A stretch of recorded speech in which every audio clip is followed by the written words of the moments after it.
Hello दोस्तों, आज की वीडियो में हम जानेंगे कि अपने सोलो लैपटॉप को फास्ट कैसे करें। इसमें मैं सिंपली आपको 5 स्टेप बताऊंगा।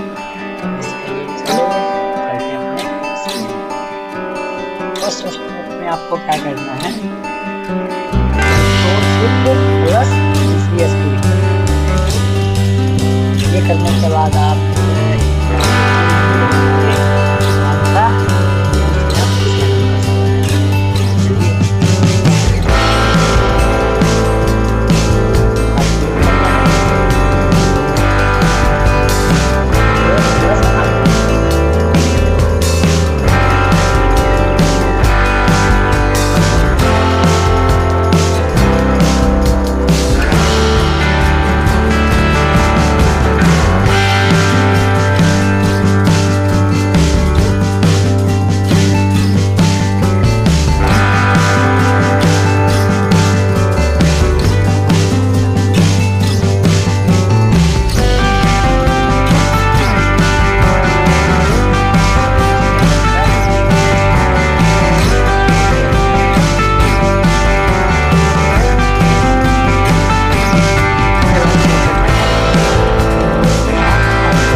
हमारे काम का नहीं है, इसे हम ऐसे डिलीट कर सकते हैं।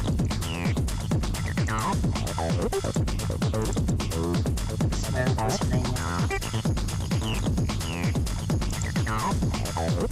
सबको हम डिलीट कर सकते हैं।